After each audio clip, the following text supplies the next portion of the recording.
Talking about working exercise and how it can make your body look great, Kate Hudson is one of the most beautiful women around. She has a whole line of exercise gear there, right? Well, she told Conan O'Brien recently, she's 36 years old, she told him recently that she much prefer being naked than clothed when she's in her home. She calls it being comfortably naked. Yes. And she gets it. Oh, look at you all. A bunch of nudists we have here. She says it really comes from her mom, Goldie Hawn, who was a dancer and always sort of walked around the house very loosey-goosey, you know, and so she's very accepting of her body because of that. And she says, you know what, this is what I got.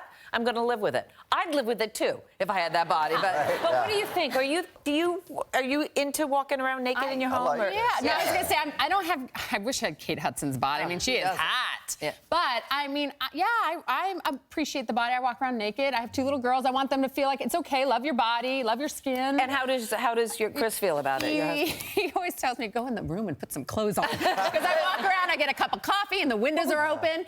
Would you feel okay about him walking around naked? Oh, no. Actually, here's the thing.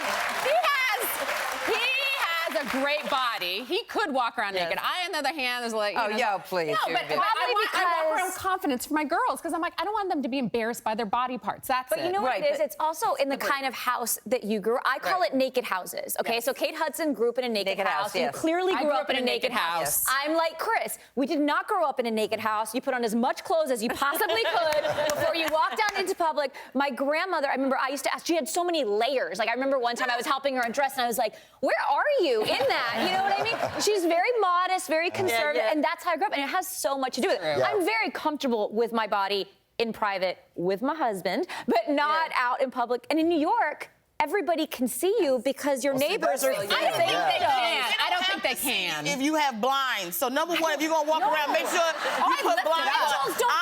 I have 2 cats, so I try not to walk around naked because they think my breast is like a scratch toy sometimes. So, you know, I gotta put a bra on. These are mammer jammers. They be hanging over there these mammer jammers. But we were split in my household. You know, my grandfather and my mother loved to walk around naked. And my grandmother also was very like, you know, the Lord is watching and he don't want to see all of that. So we had to put clothes on. And Lance, are you No, I was not raised in a naked home, but I love being naked. I really do. I walk around naked at home in Los Angeles all the time. I would love to see I have these little booty shorts that are like 70s like booty shorts that feel like you're wearing nothing, and that's what I always wear. But it is, once I moved to New York, it was completely different because I'm walking around naked, and then you realize everyone's staring at you from across the way. The guy's drinking his coffee, looking at you naked. You're like, oh, hey. But a lot of people purposely walk around naked because they know they're being looked at. Well, I might do that a couple times. Do you walk around in your skivvies? No, I'm kind of grew up in the same kind of household as Liliana, so no, not really. You seem like a free spirit, though, like a dancer, like would just go. I don't know. But I don't really. Maybe 20 years ago, but now I'm sort of mine are hanging on the floor. You know, the cats don't even go for mine. That's how bad it is in my house. All right. Moving on. Should parents have a say in determining the sex of their offspring? It is a heated debate which was ignited again when model Chrissy Teigen and her husband John Legend announced their desire to have a girl and that they had chosen a female embryo when they used in vitro fertilization. Now, some people say, why not do it? We have the ability to do it. Others say it's kind of a slippery slope, and it could lead to gender bias. Where do you fall on this issue? I mean, why not? Why not? I mean, we get to weed out all these diseases now. A lot of parents out there are looking to have that son in their family. They have 3 girls already, so this would help a family out by not having too many kids that they couldn't control or manage in their household. So I think that's great. I would prefer having a boy first because I always imagined that he would take care of my little girl when they get into high school. So why not have that? Old-fashioned. Well, I know, but like, cute. why not have that perfect life that you dream of if you have the opportunity? See, I disagree because I feel like, you know, in their case, it was a different situation. She had fertility issues, and then she had the option of doing that. If you don't have fertility issues, I think you should just go about the natural course and let God decide what baby comes in here.